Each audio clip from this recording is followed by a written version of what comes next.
Gold, trusted gold buyers. మీరు తాకట్టు పెట్టిన బంగారాన్ని విడిపించి ఈ రోజు ఉన్న మార్కెట్ ధరకు కొనబడును.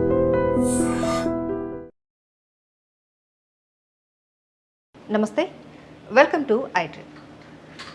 షుగర్ వ్యాధిగ్రస్తుల్లో ఎక్కువగా గుండెకు సంబంధించిన సమస్యలు చూస్తూ ఉంటాం. కొంతమందికి అది ప్రాణాంతకం కూడా కావచ్చు. అయితే ఎందుకు ఇలా జరుగుతుంది, దీనికి కారణాలు అండ్ సొల్యూషన్స్ ఏంటి, దీని గురించి డాక్టర్ కపిల్ ఉన్నారు, ప్రముఖ కార్డియాలజిస్ట్ అపోలోలో. వారిని అడిగి మరిన్ని వివరాలు తెలుసుకుందాం. నమస్తే సార్. నమస్తే అండి. కపిల్ గారు, మనం ఇంతకుముందు గుండెకు సంబంధించి చాలా సమస్యల గురించి మాట్లాడుకున్నాము. అయితే ఇప్పుడు ప్రతి 10 మందిలో 5గురికి ఈజీగా డయాబెటిక్ ఉంది. సో చాలామంది ఏంటంటే మాకు డయాబెటిక్ వచ్చింది అని అంటే మాకు ఇంకా హార్ట్కి సంబంధించిన ప్రాబ్లమ్స్ కూడా ఇంకా వస్తాయి అన్న భయంలో ఉంటారు. అండ్ మనం చూస్తున్న కేసెస్లో కూడా చాలా వరకు హార్ట్ ప్రాబ్లమ్స్ ఉన్న వాళ్ళకి డయాబెటిక్ కూడా ఉంటుంది.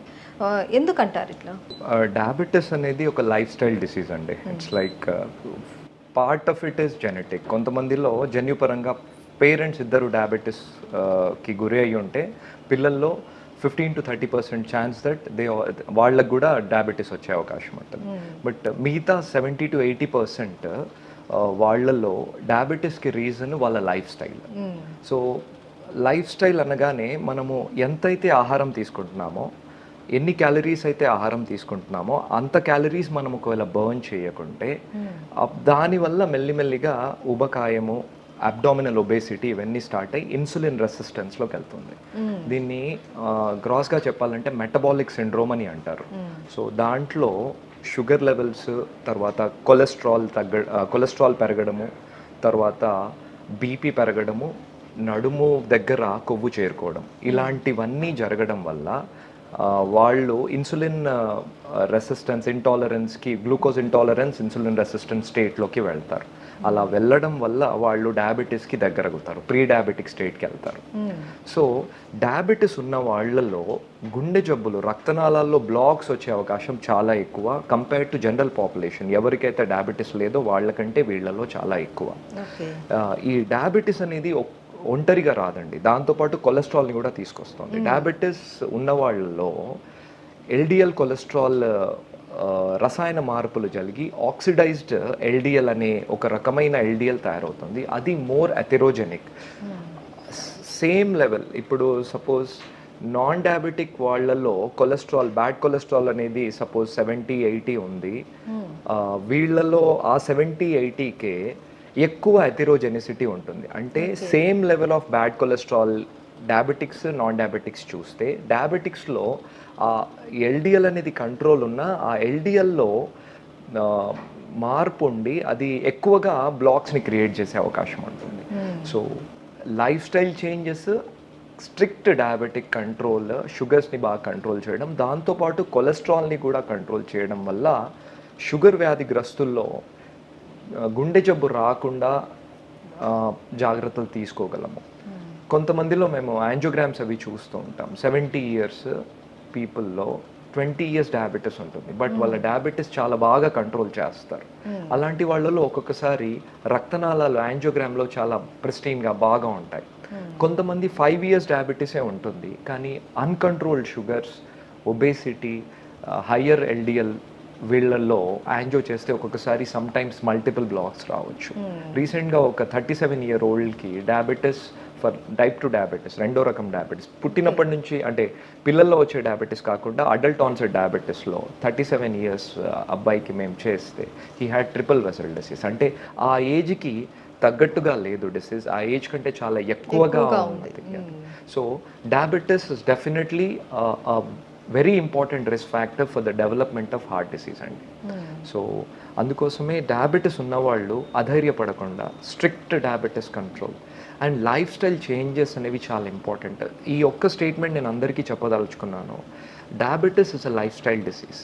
సో మీరు మీరు మింగుతూ ఉన్నారు, బట్ లైఫ్ స్టైల్ని మీరు మార్చట్లేదు అంటే అది పైన మాత్రమే ట్రీట్ చేస్తున్నట్టు, ఇన్ డెప్త్లో ట్రీట్మెంట్ జరగట్లేదు. ట్యాబ్లెట్స్ తీసుకుంటే ట్యాబ్లెట్స్ తగ్గిస్తాయి, బట్ మీ ఒరిజినల్ స్వరూపం లోపల అలానే ఉంది అంటే మీ డైట్ మీరు చేంజ్ చేయలేరు, మీ ఎక్సర్సైజ్ పెంచట్లేదు డ్యూరేషన్, మీ స్ట్రెస్ని తగ్గించుకోవట్లేదు అంటే డెఫినెట్గా ప్రోగ్రెసివ్గా మీకు ఇంజురీ జరుగుతూనే ఉంటుంది.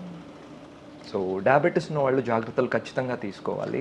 రెగ్యులర్ చెకప్స్ కూడా ఇంపార్టెంట్ అండి. అంటే రెగ్యులర్గా మనం ఎలాంటి చెకప్స్ చేయించుకోవాలి, ఎప్పుడెప్పుడు చేయించుకోవాలి? 5 years into diabetes if they are అంటే వాళ్ళలో షుగర్స్ అనేవి బాగా కంట్రోల్ ఉన్నాయంటే yearly once cardiology visit is enough అండి.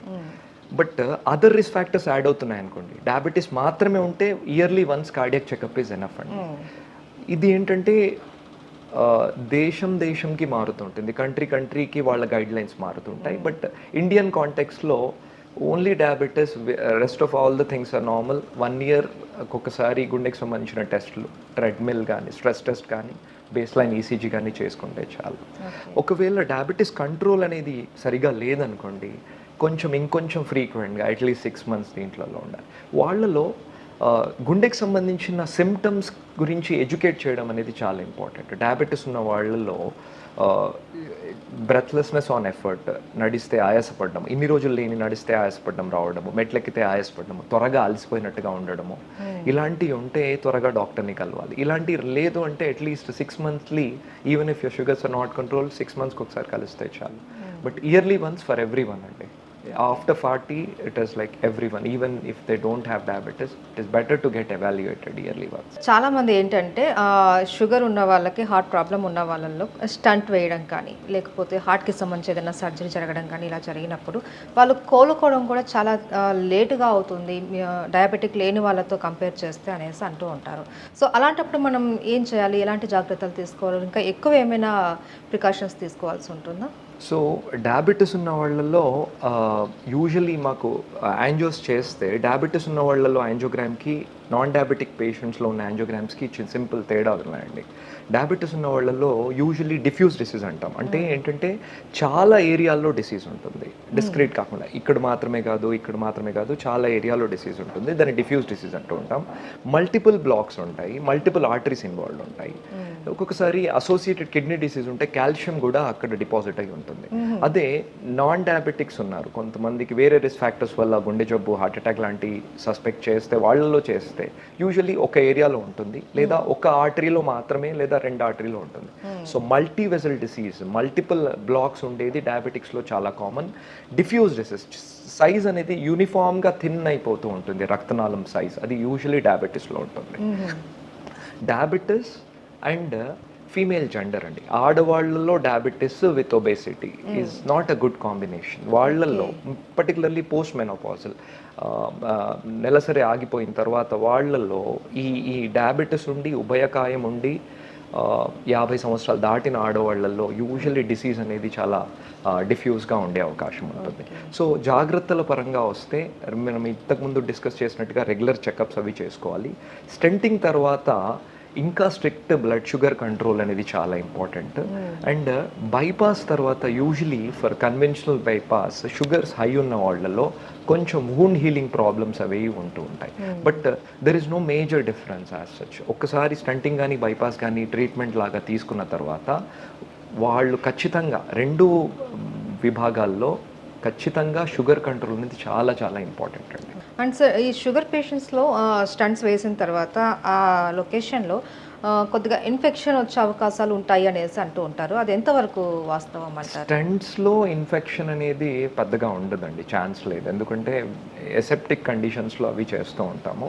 యూజువలీ పోస్ట్ బైపాస్ యూజువలీ ఒకప్పుడు ఉండేవండి. ఇప్పుడు because of the antibiotics and all, because of the more learning about the conditions and అవన్నీ చూడడం వల్ల ఇప్పుడు ఇన్ఫెక్షన్ రేట్ అనేది చాలా తగ్గింది. యూజువలీ వూండ్ హీలింగ్ ప్రాబ్లమ్స్ అండి, షుగర్ ఎప్పుడు ఎక్కువగా ఉంటుందో బ్యాక్టీరియాకి అదొక మంచి ప్రదేశం అన్నట్టు. సో అందుకోసం అవి గ్రో అవుతూ ఉంటాయి. But with the antibiotics that we have and laminar flow theatres ఇవన్నీ రావడం వల్ల మనకి ఇన్ఫెక్షన్ రేట్ అనేది తగ్గిందండి. దాని గురించి ప్రస్తుతానికి వరి అవ్వాల్సిన అవసరం లేదు. డెవలప్మెంట్ ఆఫ్ డిసీజ్ దగ్గర మనం ఎక్కువ కాన్సన్ట్రేట్ చేస్తే సరిపోతుంది. Thank you so much. Thank you.